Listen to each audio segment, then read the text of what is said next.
நடிகர் திலகம் நடிகை திலகம் 2 பேருமே இந்த படத்தில் நீ ஒசத்தியா நான் ஒசத்தியா அப்படின்ற அளவுக்கு போட்டி போட்டுக்கொண்டு நடிச்சிருப்பாங்க.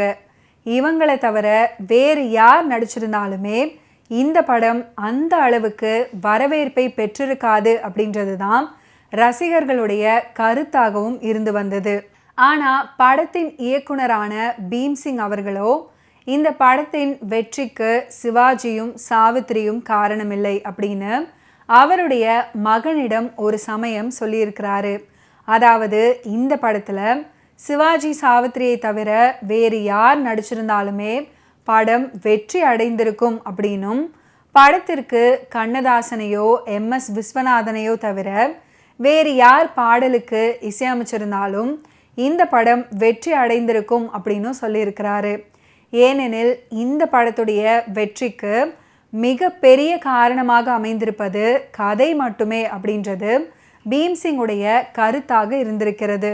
ஆகவே ஒரு படத்தின் வெற்றிக்கு முக்கிய காரணமாக அமைவது படத்தின் கதை மட்டும்தான் அப்படின்றத உறுதியாக நம்பியவர் பீம்சிங் அப்படின்னு இந்த தகவலை கூறிய சித்ரா லக்ஷ்மணன் தெரிவித்தார்.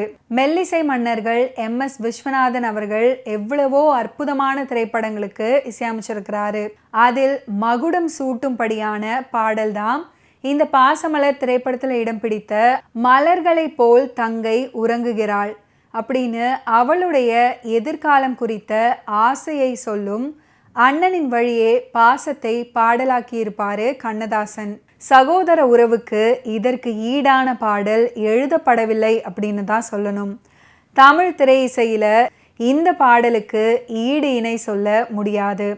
கவியரசர் கண்ணதாசன் அவர்கள் ஒவ்வொரு சொல்லையும் தேடி தேடி முத்துக்கள் மாதிரி கோர்த்து இருப்பார். டி.எம். சௌந்தரராஜன் அவர்கள் பாடியிருப்பார். இந்த பாடலின் வரிகளை கேட்டு நடிகர் திலகம் சிவாஜி கணேசன் அவர்கள் கவியரசர் கண்ணதாசனை மனம் விட்டு பாராட்டி தள்ளினாராம். எம்.என். ராஜுவின் கரம் பற்றுகிறார். குழந்தை பிறந்த பின்பு ராஜுவே அவரை மேல்நாடு அனுப்புகிறார்.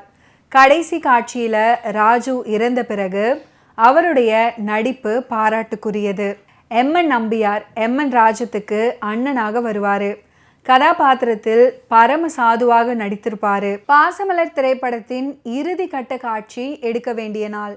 படப்பிடிப்பு தளமே அமைதியாக காட்சியளித்ததாம். கடைசி காட்சியில இயற்கையாக தன் தோற்றத்தில் சோகம் தெரிய வேண்டும் அப்படின்றதுக்காக 2 இரவுகள் தூங்காமல் படப்பிடிப்புக்கு வந்திருந்தாரு சிவாஜி கணேசன் அவர்கள். நடிகர் திலகத்தின் கண்களை சுற்றி கருப்பு வளையம் இருந்தது. சிவாஜி அவர்கள் செய்த அதே யுக்தியை அவருக்கு தங்கையாய் நடித்த சாவித்திரி அவர்களுக்கும் பின்பற்றி இருந்தாரு அப்படின்றது தான் கூடுதல் சுவாரஸ்யமான செய்தி. பாசமலர் படத்துடைய கதைப்படி அண்ணனாக நடிக்கும் சிவாஜி கணேசன் அவர்கள் மட்டுமே இறப்பதாக முதலில் காட்சி அமைக்கப்பட்டு இருந்ததாம். ஆனால் படப்பிடிப்பு நடந்து கொண்டிருந்த சமயத்தில் சில தினங்களுக்கு முன் கேரளாவில் ஒரு துயர சம்பவம் நடந்துச்சாம். அண்ணன் இறப்பதை தாங்க முடியாத தங்கை ஒருத்தி அதே இடத்துல உயிரை விட்ட சோக சம்பவம் தான் அது. அந்த முடிவை பாசமலர் படத்துக்கு வைத்தால் நன்றாக இருக்குமே அப்படின்னு பீம்சிங் கிட்ட சொல்லியிருக்கிறாரு சிவாஜி அவர்கள். ஆரூர் தாஸ் அவர்களுக்கும் கொட்டாரக்கராவிற்கும் இந்த முடிவு ரொம்பவும் பிடித்து போனது. படப்பிடிப்பு ஆரம்பமானது. கேமரா சுழல துவங்கியது. நாம் 2 பேரும் சின்ன குழந்தையா இருந்திருக்க கூடாதா அப்படின்னு சிவாஜி அவர்கள் வசனம் பேசி நடிப்பின் உச்சாணியை தொட அதற்கு இணையாக சாவித்திரி அவர்களும் நடித்து தன்னை நடிகர் திலகம் அப்படின்னு நிரூபித்திருக்காங்க. சாவித்திரி அவர்களை தவிர வேறு எந்த நடிகையாக இருந்தாலும் சிவாஜி கணேசன் அவர்களின் சுனாமி நடிப்பில் காணாமல் போயிருப்பார் அப்படின்னு தான் சொல்லணும். ஓகே வியூவர்ஸ், இன்னைக்கு நிகழ்ச்சியில் நடிகர் திலகம் சிவாஜி கணேசன் அவர்களுடைய ஃபில்ம் கெரியரில் நடந்த பல இன்ட்ரெஸ்டிங்கான விஷயங்களை நீங்கள் பார்த்து தெரிஞ்சிருப்பீங்க. மீண்டும் அடுத்தடுத்த எபிசோட்ஸில் சந்திப்போம். நன்றி, வணக்கம்.